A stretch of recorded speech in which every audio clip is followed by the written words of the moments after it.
दीनापुर नाम का खूबसूरत गांव एक छोटी सी नदी के किनारे था।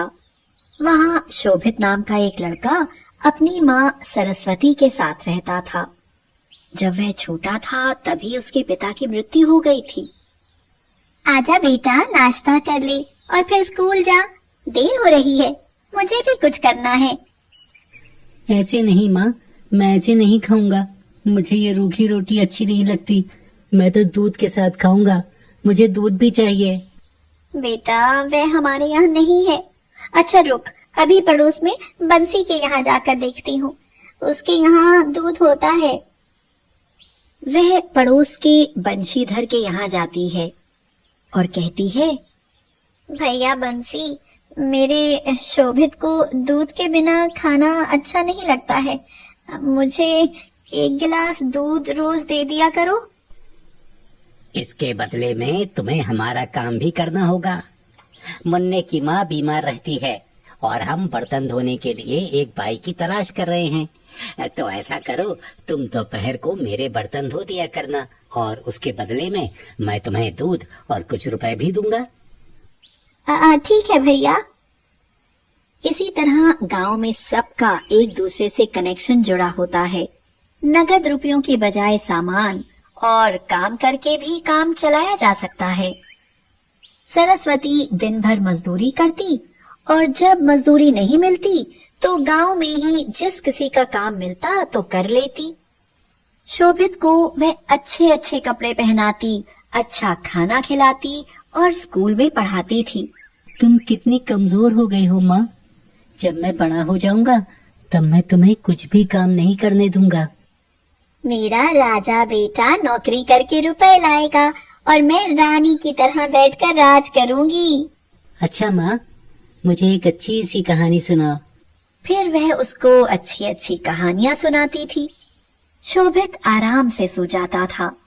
किसी किसी दिन ऐसा होता कि खाने के लिए कुछ भी नहीं होता तो सरस्वती खाना नहीं खाती और बस शोभित को ही खिला देती। माँ, आओ मेरे साथ खाना खाओ। बेटा, मेरे पेट में दर्द हो रहा है, मैं खाऊंगी ना तो बीमार हो जाऊंगी। शायद बदहजमी हो गई है, खाने से तो और भी तकलीफ बढ़ जाएगी। वह पानी लेने के लिए जाती है। शोभित अपने लिए दाल परोसने के लिए भगोने का ढक्कन खोलता है तो चौंक पड़ता है। अरे, ये तो बिल्कुल खाली है। अब समझा, माँ के लिए कुछ रह ही नहीं गया है। जो कुछ था उसने मुझे खिला दिया और अपने लिए बहाना बना रही है ताकि मुझे पता न चले और मैं आराम से खा लूं। उसकी आंखों में आंसू भर आते हैं। इन मुसीबतों के साथ शोभित बड़ा होता जाता है। उसकी शहर में नौकरी लग जाती है और वह अधिकारी बनता है। उसके बाद उसकी शादी हो जाती है। सरस्वती भी शहर में आकर कुछ दिन रहती है। बहू सीमा उसका जीना हराम कर देती है। उस पर बहुत उल्टा सीधा आरोप लगाकर शोभित के कान भरती रहती है। मैं माँ जी को कितना समझाती रहती हूँ कि अच्छे कपड़े पहना करो, थोड़ा अच्छा रख रखाव रखा करो। आखिर आप एक अधिकारी हैं, आपसे मिलने वाले लोग आते हैं तो इन्हें देखकर कहते हैं कि आपने एक नौकरानी रखी हुई है। ये हमारी जानबूझकर बदनामी कराती है। हाँ, तुम ठीक कह रही हो। हमारा स्टैंडर्ड है और ये उसको गिराने में लगी हुई है। इससे तो अच्छा है कि ये गांव में जाकर रहें। माँ, आप गांव में रहो, मैं आपका खर्चा भेज दिया करूँगा। बेटा, अगर मेरे रहने से तुम्हारी बदनामी होती है तो मैं गांव में रह लूंगी। मैं तुम्हारा खर्चा लेकर क्या करूंगी? जब तक मेरे हाथ पैर चलते हैं मैं कमा लिया करूंगी। सरस्वती चली जाती है। अचानक एक दिन शोभित बीमार होता है। वह अपना चेकअप कराता है तो उसके पैरों के नीचे से जमीन खिसक जाती है। सीमा, मेरे दोनों गुर्दे खराब हैं। अब मेरी जिंदगी का अंत समय आ गया है।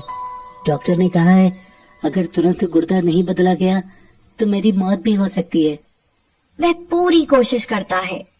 रिश्तेदार, दोस्त, परिचित सबसे कहता है, लेकिन उसे गुर्दा कहीं नहीं मिलता। ना ही कोई दानकर्ता मिलता है। अचानक एक दिन एक गुमनाम दानकर्ता उसको अपना गुर्दा दान कर देता है, जिससे उसका ऑपरेशन होता है। 15 दिन अस्पताल रहने के बाद शोभित ठीक होकर अपने घर पर आ जाता है। उसकी पत्नी सीमा उससे कहती है, देख लिया तुमने अपनी माँ का प्यार। दुनिया जहान के लोग आकर तुमको देख गए, लेकिन तुम्हारी माँ तुमको देखने तक नहीं आई। हाँ। शोभित अब अपनी माँ से बहुत नफरत करने लगा था। वह उसको कभी गांव में देखने नहीं जाता था। एक दिन गांव से उसके पड़ोसी बंशीधर का फोन आया। हेलो शोभित, तुम्हारे घर से बदबू आ रही है। मकान बंद है, यहाँ आकर देखो। शोभित जब वहां जाता है तो देखता है कि बंद मकान के भीतर उसकी माँ मरी पड़ी है। शायद उन्हें 5-6 दिन मरे हुए हो गए होंगे। वो बीमार हो गई थी। उसकी देखभाल करने वाला कोई नहीं था। वो स्वाभिमानी थी। वो किसी का एहसान नहीं लेना चाहती थी, क्योंकि उसके गांव के कुछ लोगों ने कहा था कि तुम इधर उधर मारी मारी फिरती हो। तुम्हारा जवान बेटा तुम्हारी मदद नहीं करता। जरूर तुम्ही में कोई कमी होगी। सामाजिक दबाव में माँ का क्रियाकर्म तो करना ही पड़ेगा, लेकिन मेरी इच्छा नहीं है। माँ का दाह संस्कार करके शोभित घर आता है तो पड़ोस के सभी लोग जमा होते हैं और वे शोभित को धिक्कारने लगते हैं। शोभित, हम तुम्हें ऐसा नहीं समझते थे। तुम्हारी खातिर चाची ने पूरी जिंदगी मजदूरी की और अपने शरीर का, खान पान का कभी कोई ध्यान नहीं रखा। तुम सब भूल गए। कौन इतना करता है? तुम्हारी पत्नी ने उन्हें शहर से लड़ झगड़ कर भगा दिया, और कोई माँ होती तो तुमको देखने तक नहीं जाती, लेकिन उन्होंने तो अपना गुर्दा तक तुम्हें दे दिया। यह बात सुनकर शोभित को जैसे करंट लगा। क्या मुझको गुर्दा देने वाली मेरी माँ थी? तभी तो वो तुमको देखने नहीं जा सकी। उसने डॉक्टर से कह दिया था कि शोभित को मत बताना कि गुर्दा मैं दे रही हूँ, नहीं तो शायद वो बेचारा मेरी कमजोर हालत को देखते हुए गुर्दा नहीं लेगा। लेकिन मैं चाहती हूँ कि मेरा बेटा ठीक ठाक रहे। मेरा क्या है, मैं तो मरने को ही बैठी हूँ। शोभित की आंखों से आंसू बहने लगे। अब वह बहुत पछता रहा था। हे भगवान, ये मैंने कैसा अनर्थ किया। जिस माँ ने अपना सुख नहीं देखा और मेरे लिए अपनी जिंदगी कुर्बान कर दी, उस माँ को मैं अंतिम समय में अपने पास भी नहीं रख सका। उसे याद आया जब वह बचपन में अपनी माँ से कहता था कि जब वह बड़ा हो जाएगा तो उसे कमा कर खिलाएगा।